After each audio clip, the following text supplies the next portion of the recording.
Everyone, मैं बहुत बहुत स्वागत करती हूँ आप सबका नीव इंस्टीट्यूट के इस ऑनलाइन प्लेटफॉर्म पर।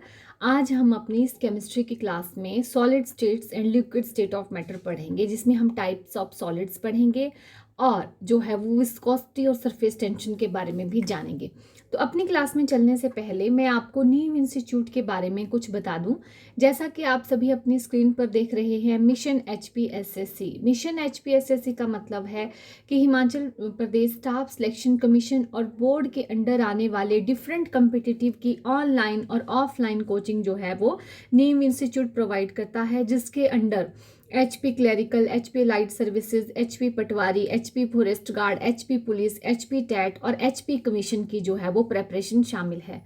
इस सेशन में मैं स्पेशली बात कर रही हूँ हमारे HP टैट के बैच के बारे में। तो नीव इंस्टीट्यूट ने HP टैट की तीनों स्ट्रीम्स के लिए ऑनलाइन और ऑफलाइन क्लासेस शुरू कर दी हैं। अगर आप भी हमारे ऑनलाइन कोर्स में शामिल होना चाहते हैं तो गूगल प्ले स्टोर पर जाइए, नीव इंस्टीट्यूट लिखिए। नीव इंस्टीट्यूट में आपको इस तरह का आइकन देखने को मिलेगा, उसको इंस्टॉल कीजिए और अपनी ऑनलाइन क्लास बुक करवाने के लिए हमारे फ़ोन नंबर 9459802085 पर कॉल करके अपनी ऑनलाइन क्लास जो है वो बुक करवाइए।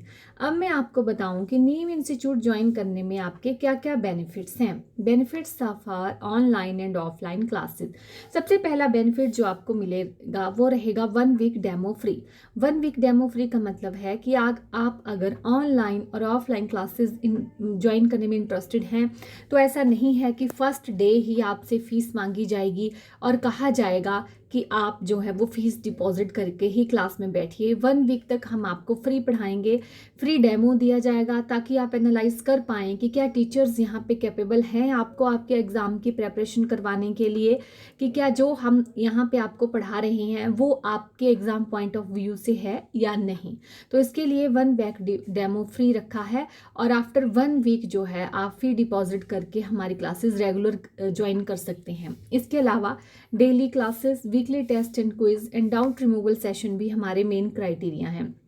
एक और इम्पॉर्टेंट थिंग जो आपको स्क्रीन पर दिख रही है वो है 20% डिस्काउंट फॉर BPL स्टूडेंट्स।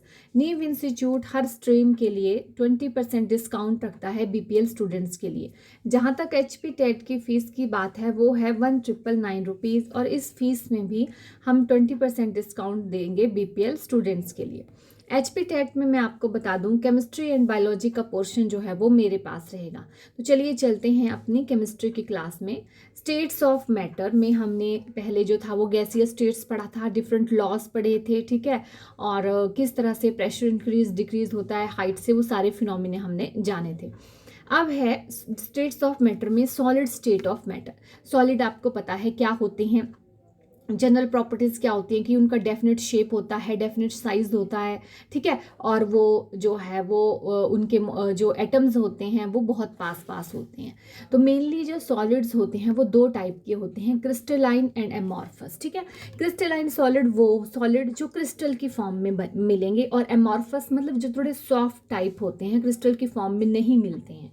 तो आपको यहाँ पे डेफिनेशन लिखी है, crystalline solids the solids in which constituent particles जो होते हैं, जो एटम्स होते हैं, कंस्टिट्यूएंट पार्टिकल आपको पता है किसी भी मैटर के, possess regularly orderly arrangement throughout, ठीक है, कि क्रिस्टलाइन सॉलिड्स वो होते हैं जो हमें क्रिस्टल की फॉर्म में मिलते हैं। क्रिस्टल जैसे आप कॉपर सल्फेट के क्रिस्टल आप लैब में बनाते थे, आपकी शुगर सॉल्ट सब क्रिस्टल की फॉर्म में होता है, ठीक है। तो ऐसे सॉलिड्स जो जिनकी रेगुलर अरेंजमेंट होती है एटम्स की, ठीक है, वो होते हैं आपके क्रिस्टलाइन सॉलिड और वो हमें क्रिस्टल की फॉर्म में मिलते हैं, जैसे sodium chloride, copper sulphate, diamond, sulphur, sugar, these are called true solids, ठीक है। और ऐसे क्रिस्टलाइन सॉलिड जिनका स्ट्रक्चर क्रिस्टल की फॉर्म में होता है और रेगुलरली अरेंजमेंट मिलती है हमें, वो होते हैं ट्रू सॉलिड्स, ठीक है। नेक्स्ट है अमॉर्फस सॉलिड। अमॉर्फस सॉलिड क्या होती हैं, the solid in which constituent particle do not possess regularly arrangement, मतलब वो हमें क्रिस्टल की फॉर्म में नहीं मिलेंगे और कोई रेगुलर अरेंजमेंट नहीं होगा उनके एटम्स का, उनको स्यूडो है यहाँ पे PSEUDO, स्यूडो है यहाँ पे, pseudo solids, for example glass, rubber, star, cellulose, protein, ठीक है। तो सॉलिड, एमॉर्फस सॉलिड और क्रिस्टलाइन सॉलिड्स में से क्वेश्चन इस तरह से आएगा, कौन सा ट्रू सॉलिड है। तो ऑप्शन दी होंगी, जैसे आपको डायमंड है, ग्लास, रबर, सेलुलोज। तो डायमंड जो है वो क्रिस्टलाइन सॉलिड होगा, क्योंकि उसमें जो है वो क्रिस्टल की फॉर्म में मिलता है और रेगुलरली अरेंजमेंट होती है उसके एटम्स की। ठीक है, अब एक और क्वेश्चन यहाँ से टेट के एग्जाम में पूछा जाता है, सुपर कूल्ड सॉलिड। तो ग्लास जो है वो एक सुपर कूल्ड सॉलिड है, क्योंकि ग्लास जो है उसको ठंडा करके जो है वो डिफरेंट शेप्स में, जैसे हमारे विंडोज़ वगैरह में ग्लास लगते हैं, ठीक है, या हमारा शेविंग मिरर वाला ग्लास है, तो ग्लास को बोलते हैं सुपर कूल्ड सॉलिड। ये भी टाइप के एग्जाम में क्वेश्चन आया था कि सुपर कूल्ड सॉलिड्स जो है वो क्या है, तो दैट इज ग्लास। और ये आपसे भी पूछ सकते हैं कि यहाँ इनमें से कौन सा ट्रू सॉलिड है, कौन सा स्यूडो सॉलिड है। ठीक है, आगे है distinction between crystalline and amorphous solid. इस क्रिस्टलाइन अमॉर्फस सॉलिड में क्या डिफरेंस है। तो अगर हम ज्योमेट्री की बात करें, नॉर्मल तो आपको अपीयरेंस पता चल गई, वो क्रिस्टल की फॉर्म में मिलते हैं, उनकी एटम की रेगुलर अरेंजमेंट होती है, ठीक है, और अमॉर्फस सॉलिड्स उनसे अपोजिट होते हैं। ज्योमेट्री की बात करें हम क्रिस्टलाइन एंड अमॉर्फस सॉलिड की, तो crystalline solids have a definite and regular geometry and amorphous solids do not have regular geometry. सही बात है, हमने यही पढ़ा। ठीक है, नेक्स्ट है melting point. Crystalline solid have sharp melting point. Crystalline solid का मेल्टिंग पॉइंट शार्प है। शार्प का मतलब है कि जैसे हम हीट इंक्रीज करेंगे वो मेल्ट होगा, तो जैसे शार्प मतलब इस पॉइंट पे आके सारे के सारे एकदम से, मतलब जैसे डायमंड है या हमारा शुगर है, तो एक पॉइंट आएगा जिस पे वो सारे का सारा सॉलिड जो है वो लिक्विड में चेंज हो जाएगा, वो इसका मतलब ये हुआ शार्प मेल्टिंग पॉइंट। लेकिन amorphous solid have large range of melting point. मतलब लार्ज रेंज का मतलब है आपको धीरे धीरे पिघलेगा। ठीक है, वो मतलब जैसे हम ऐसे कर बनाएं तो वो यहाँ पे भी पिघलेगा, यहाँ पे भी धीरे धीरे धीरे धीरे पिघलता जाएगा। लेकिन हमारी जैसे शुगर वगैरह है, हम उसको गर्म करेंगे तो एकदम से सारी शुगर चेंज हो जाएगी, पिघल जाएगी, लेकिन उसमें धीरे धीरे धीरे धीरे धीरे पिघलता जाएगा। ठीक है, आगे है आइसोट्रॉपी। आइसोट्रॉपी क्या होती है। आइसोट्रॉपी और एनिसोट्रॉपी दो फिनोमिना है, आपको पहले तो पता होना चाहिए वो होते क्या है। The substances which have physical properties such as electrical strength, ठीक है, thermal conductivity, mechanical strength, refractive index etcetera in all directions are same called isotropic solids. Isotropic solids क्या होते हैं, ऐसे सब्सटेंसेस जिनकी फिजिकल प्रॉपर्टी जो मैंने ब्रैकेट में लिखी हैं, ये 4 प्रॉपर्टी सब डायरेक्शन में सेम होंगी, उनको बोलते हैं आइसोट्रॉपिक सॉलिड्स। ठीक है, और इस फिनोमिना को बोलते हैं आइसोट्रॉपी। तो आपके जो एमॉर्फस सॉलिड हैं, याद रखना वो आइसोट्रॉपी शो करते हैं, क्योंकि उनकी जैसे रेगुलर अरेंजमेंट तो नहीं होती उनकी ज्योमेट्री की, लेकिन उनकी फिजिकल प्रॉपर्टी जो है वो हर डायरेक्शन में जो है वो सेम होती है। और कौन कौन सी physical property, electric strength, thermal conductivity, mechanical strength, refractive index. तो आपकी आइसोट्रॉपिक हैं आपके एमॉर्फस सॉलिड्स। ठीक है, आगे है एनाइसोट्रॉपी, जो आइसोट्रॉपिक का बिल्कुल अपोजिट है। ठीक है, तो आपके जो क्रिस्टलाइन सॉलिड्स हैं वो एनाइसोट्रॉपिक है नेचर में, और वो क्यों है, क्योंकि उनकी फिजिकल प्रॉपर्टीज जो मैंने अभी आपको यहाँ पे बताई, फिजिकल प्रॉपर्टीज, ठीक है, electric strength, thermal conductivity, mechanical strength, refractive index, वो सब डायरेक्शन में एक जैसी नहीं होती, तो हमारे क्रिस्टलाइन सॉलिड्स जो है वो एनाइसोट्रॉप्स होते हैं। ठीक है, आगे है types of crystalline solid. Crystalline solid की टाइप्स कौन सी है, कि कौन कौन सी फॉर्म में पाए जाते हैं। आयनिक सॉलिड, जब वो आयनिक फॉर्म बनाते हैं, ठीक है, आयंस की फॉर्म में जो सॉलिड प्रेजेंट होगा वो भी क्रिस्टलाइन होगा। जब वो कोवलेंट बॉन्ड बनाएगा कोई सॉलिड तो भी वो क्रिस्टलाइन सॉलिड होगा। जब दो मॉलिक्यूल आपस में मिलकर एटम जो है वो मॉलिक्यूल्स बनाएंगे तो भी वो मॉलिक्यूलर सॉलिड है। एंड मेटालिक सॉलिड, जब मतलब कोई मेटल जो है दूसरी मेटल के साथ बॉन्ड बनाएगी तो वो मेटालिक सॉलिड। तो ये 4 टाइप के होते हैं क्रिस्टलाइन सॉलिड। सबसे पहले हम देखें आयनिक सॉलिड। आयनिक सॉलिड नाम बता रहा है आयंस की फॉर्म में होंगे, मतलब एक पॉजिटिव होगा और एक नेगेटिव होगा। The constituents are cations, cation है ये, and anions. They have a 3-dimensional structure in shape, space and have crystal lattice structure. For example NaCl, KCl, CaF2। तो ये सारे के सारे जो क्या हैं, ये सारे के सारे आयनिक सॉलिड्स हैं। क्यों, क्योंकि ये कैटायन और एनायनिक फॉर्म में होते हैं। ठीक है, NaCl आपको पता है इस तरह जो है उसके आयन्स होते हैं, लेकिन हम उसको इस तरह से लिखते हैं, हम आयन का चार्ज नहीं लिखते हैं, ये आयनिक सॉलिड्स हैं। ठीक है, आगे है कोवलेंट सॉलिड, सेकंड टाइप है हमारी कोवलेंट सॉलिड। तो कोवलेंट सॉलिड क्या होंगे, जो कोवलेंट बॉन्ड बनाएंगे, ठीक है। कोवलेंट बॉन्ड क्या होता है, जैसे एक एटम ये है ए, एक एटम बी है, तो दोनों के बीच में म्यूचुअल शेयरिंग होगी इलेक्ट्रॉन्स की, तो वो म्यूचुअल शेयरिंग में जो बॉन्ड बनेगा वो होगा कोवलेंट बॉन्ड, ठीक है। तो म्यूचुअल शेयरिंग ऑफ इलेक्ट्रॉन्स कहाँ होती है, जैसे डायमंड है आपका, सिलिकॉन कार्बाइड है, क्वार्ट्स है, SiO2 आइस है, ठीक है। ये सारे क्या है आपका कोवलेंट सॉलिड, ठीक है। क्योंकि आइस किसकी फॉर्म में होती है, वाटर की फॉर्म में, ठीक है। और वाटर में भी एक ऑक्सीजन दो हाइड्रोजन के साथ जो है वो कोवलेंट बॉन्ड बनाती है। तो ये हुए आपके कोवलेंट सॉलिड्स। देखिए आपको क्वेश्चन आ सकता है कि इनमें से कौन सा कोवलेंट सॉलिड है या कौन सा आयनिक सॉलिड। तो जो आयनिक फॉर्म में होते हैं, जो ट्रांसफर ऑफ इलेक्ट्रॉन से बनेंगे वो आयनिक सॉलिड्स होंगे, जो म्यूचुअल शेयरिंग से बनेंगे वो कोवलेंट सॉलिड्स होंगे, ठीक है। आगे है molecular solids, atom linked by covalent bonds. Molecule क्या होते हैं, जब एटम जो है वो आपस में लिंक करते हैं, ठीक है। तो एटम की बात करें तो जैसे कुछ कोई भी एटम हो सकता है, जैसे वो कोवलेंट बॉन्ड्स, जैसे वाटर है, मैंने यहाँ पे आइस लिखा है इधर, ठीक है। तो ये कोवलेंट सॉलिड है। ये मॉलिक्यूलर सॉलिड भी है क्योंकि दो हाइड्रोजन और एक ऑक्सीजन मिलकर जो है वो मॉलिक्यूल बनाते हैं, ठीक है। ऑक्सीजन जो है वो हाइड्रोजन के साथ जो है वो कोवलेंटली अटैच्ड होती है। जैसे आयोडीन है तो एक आयोडीन दूसरी आयोडीन के साथ जो है वो कोवलेंट बॉन्ड बनाएगा और एक मॉलिक्यूल में बनेगा। ये मॉलिक्यूलर सॉलिड्स हैं, मतलब जब एटम कंबाइन करेंगे तो मॉलिक्यूलर सॉलिड्स बनेंगे, ठीक है। नेफ्थलीन है आपका, सल्फर है, तो सल्फर में भी दो एटम सल्फर के जो है वो आपस में मिलेंगे, ठीक है। दो एटम सल्फर के मिलेंगे आपस में, ठीक है, और वो बनाएंगे आपका सल्फर, ठीक है। तो ये है आयनिक solid, covalent solid, molecular solid. Next है मेटालिक सॉलिड, मेटालिक बॉन्ड या मेटालिक सॉलिड्स। ये बनेंगे हमारे जो मेटल्स हैं उनके बीच में, जैसे एक मेटल है दूसरी मेटल के साथ जो बॉन्ड बनाएगी उसको हम बोलेंगे मेटालिक बॉन्ड्स या मेटालिक, उनके बीच में जो बॉन्ड बनेगा दैट इज मेटालिक बॉन्ड, और वो सॉलिड्स होंगे मेटालिक सॉलिड्स। आगे है एक टर्म है wonder wall forces. Wonder wall forces क्या होती हैं, two atoms attacked towards each other, ठीक है। अटैच आएगा यहाँ पे, अटैच क्लियर कर लेना। Two atoms attach towards each other by attractive forces known as London forces और वंडर वॉल फोर्सेज। दो एटम जैसे मान लो Cu एंड Cu, कॉपर के दो एटम आपस में अट्रैक्ट होते हैं तो इन फोर्सेज को बोलते हैं वंडर वॉल फोर्सेज। अब हम इनका देखें, इनकी क्या प्रॉपर्टीज हैं। These forces of attraction are weak. देखिए ये फोर्सेज ऑफ अट्रैक्शन जो होती हैं ये वीक होती हैं और इनका magnitude depend upon molecular size, ठीक है।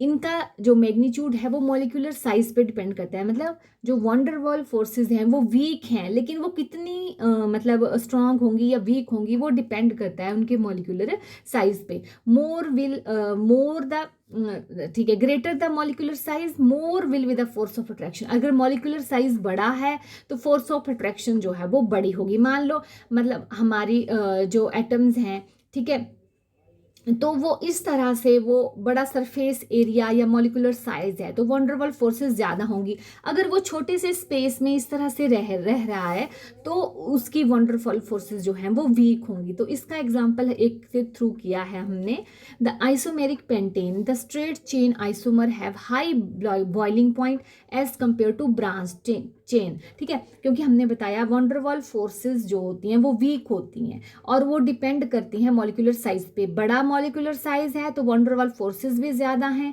स्मॉल मॉलिक्यूलर साइज है तो वंडरवॉल फोर्सेस भी कम है। तो आइसोमेरिक पेंटेन, पेंटेन का आपको पता है इसमें कार्बन क्या होंगे, 5 होंगे। तो स्ट्रेट चेन में जब होंगे, ठीक है, स्ट्रेट चेन पेंटेन में जो बॉइलिंग पॉइंट है वो ज़्यादा होगा as compare to branch chain. देखिए हम ऐसे ब्रांच चेन अगर हमने बना दी, यहाँ पे भी 5 हैं, ठीक है। तो देखो यहाँ पे ज़्यादा मॉलिक्यूलर साइज है, बड़ा स्पेस कर रहा है कंज्यूम, यहाँ पे कम। तो अगर आइसोमेरिक पेंटेन की बात करें तो स्ट्रेट चेन का बॉइलिंग पॉइंट ज़्यादा होगा as compare to branch chain, क्योंकि स्ट्रेट चेन में जो है वो मॉलिक्यूलर साइज बड़ा है। तो जो वंडरवॉल फोर्सेस का मैग्नीट्यूड है वो डिपेंड करता है मॉलिक्यूलर साइज पे। Greater the molecular size more will with forces of attraction. तो अगर हम एग्जाम्पल करें, यहाँ पे है पेंटेन हमारी C5H12, तो स्ट्रेट चेन का बॉइलिंग पॉइंट सबसे ज़्यादा है 309 केल्विन और जो ब्रांच चेन है उनका उससे कम है, और ब्रांचिंग हमने कर दी तो उसका और कम है, क्योंकि यहाँ पे सिर्फ मॉलिक्यूलर साइज बड़ा है, यहाँ पे और प्रिसाइज हो गया और यहाँ पे उससे भी प्रिसाइज हो गया। ठीक है, समझ गए आप इस बात को। आगे है हाइड्रोजन बॉन्डिंग। हाइड्रोजन बॉन्डिंग क्या होती है? ठीक है, हाइड्रोजन बॉन्डिंग होती है जब हाइड्रोजन किसी इलेक्ट्रोनेगेटिव एलिमेंट के साथ, ऑक्सीजन के साथ, नाइट्रोजन के साथ या फ्लोरीन के साथ जो है वो अटैच करता है। और उसका सबसे पॉपुलर एग्जाम्पल जो हाइड्रोजन बॉन्डिंग का होता है वो होता है आइस।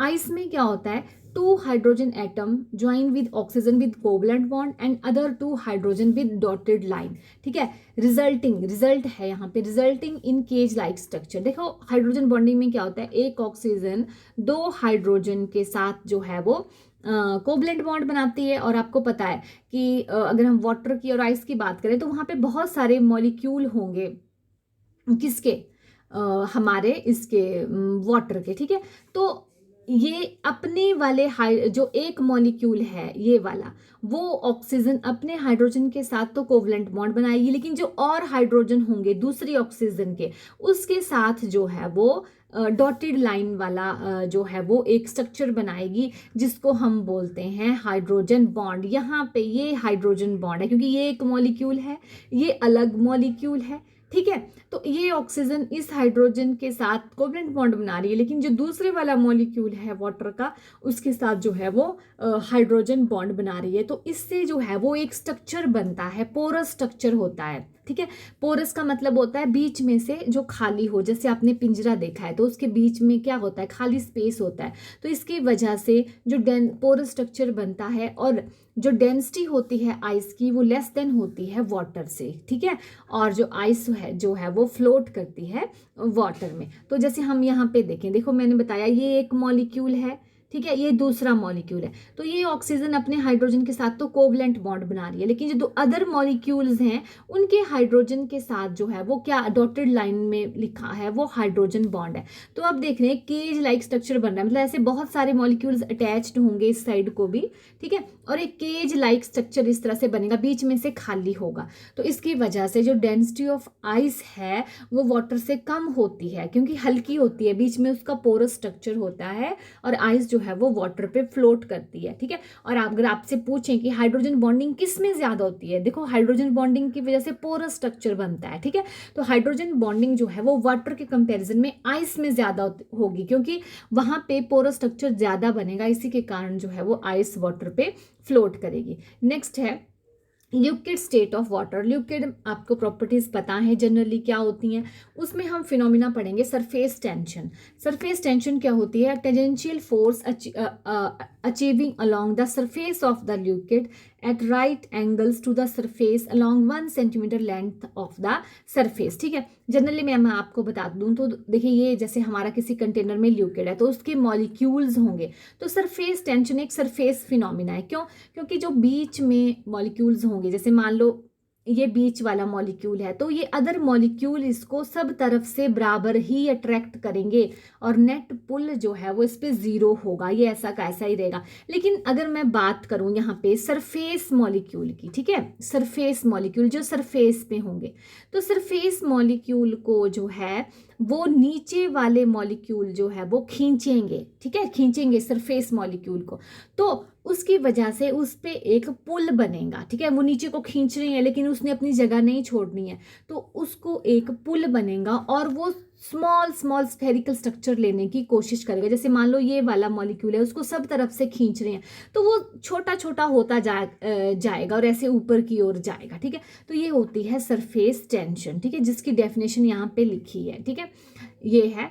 ठीक है, अब आते हैं आगे इसके यूनिट्स इसके हैं न्यूटन पर मीटर की किसी सरफेस पे, जैसे हमने लिखा ना कि टेंजेंशियल फोर्स है along the surface of the liquid along 1 centimetre length. ठीक है, तो ये फोर्स है, तो न्यूटन में इसको लिखेंगे, तो SI यूनिट्स है न्यूटन पर मीटर, और CGS यूनिट है डाइन पर सेंटीमीटर। आगे जो आपको क्वेश्चन आता है, तो important consequences of surface tension, surface tension के क्या कॉन्सिक्वेंसेज हैं। तो जो लिक्विड ड्रॉपलेट होती है, आपको पता है वो स्फेरिकल ही होती है शेप में, जैसे पानी गिरता है मतलब आपका टैप से या बारिश होती है तो वो स्फेरिकल होती है। क्यों? क्योंकि this is due to this tangential force, जो सरफेस वाला मॉलिक्यूल होगा उसको सारे जो साइड वाले और नीचे वाले मॉलिक्यूल होंगे वो खींचेंगे, जिसकी वजह से उस पर एक पुल पड़ेगा और वो छोटा सा हो जाएगा स्फेरिकल इन शेप। तो spherical shape of liquid droplet आपसे क्वेश्चन पूछा जाता है टेट के एग्जाम में, that is due to which, तो that is due to surface tension.